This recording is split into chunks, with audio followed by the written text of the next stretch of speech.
அதிமுகவ பொறுத்தவரைக்கும், அந்த கட்சியில பிரச்சனைகளுக்கு பஞ்சமே கிடையாது. என்ன பிரச்சனை வந்தாலும் எடப்பாடி பழனிசாமி அத சமாளிச்சுட்டு தான் வந்தாரு. ஆனா, இந்த வாட்டி வந்திருக்கிற பிரச்சனைய அவர் எப்படி சமாளிக்க போறாரு அப்படிங்கிறது தான் கேள்விக்குறி. அப்படி என்ன பிரச்சனை எடப்பாடி பழனிசாமிக்கு? யாரால பிரச்சனை?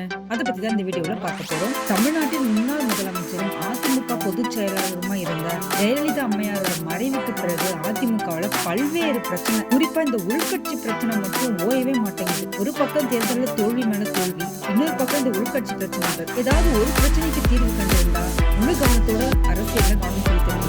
ஆனா எடப்பாடி பழனிசாமி எதுக்குமே தீர்வு கண்டதா தெரியல. பலவேறான சிக்கல்களை தொடர்ந்து சந்தித்து வந்திருக்கு அதிமுக.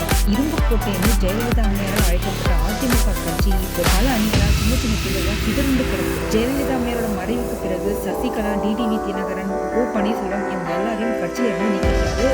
அதுக்கப்புறம் எவ்வளவோ நீதிமன்ற நடவடிக்கைகள் எடுத்தும் ஓபிஎஸ் மறுபடியும் கட்சிக்குள்ள வரவே முடியுமா கட்சியை விட்டு அவர் விட்டு வைக்கப்பட்டிருக்காரு. ஜெயலலிதா அம்மையாருக்கு பதிலாக முதலமைச்சர் பதவியில் இருந்த அவருக்கே இந்த நிலைமை. ஜெயலலிதா அம்மையார் இருந்த போது அடுத்த இடத்துல ரொம்ப அதிகாரம் பொருந்திய ஒரு நபரா இருந்த ஓபிஎஸ் இப்போ கட்சி வேட்டியோட எடப்பாடி பழனிசாமி.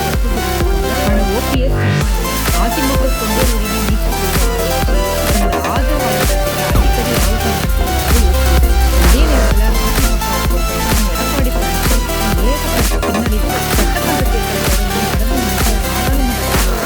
தலைமையில எல்லா தேர்தல்களும் அதிமுக படு தோல்வியை சந்திச்சதுதான். இந்த ஒரு பாயிண்ட் தான் ஓபிஎஸ் தரப்பு ரொம்பவே சாதகமா இருக்கு. அது மட்டும் இல்லாம சீனியர்களான சசிகலா, ஓபிஎஸ், டிவி தினகரன் இவங்க எல்லாரையும் கட்சியில் ஒரு யோசனை இருந்ததா ஓபிஎஸ் தரப்பு. இது ஒரு பக்கம் இருக்கு. கடந்த சில நாட்களா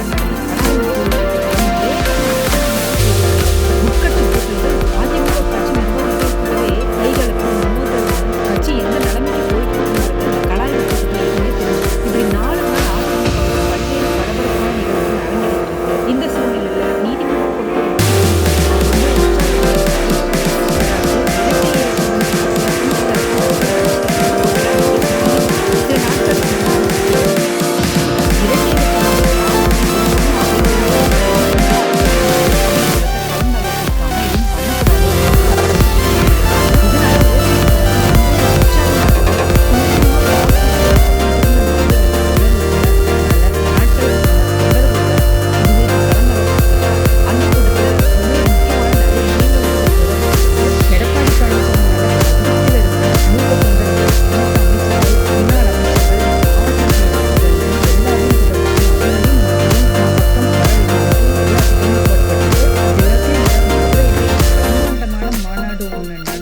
தன்னோட பலத்தை காட்ட போறதா ஒரு திட்டம் போட்டிருக்காரு ஓபிஎஸ்.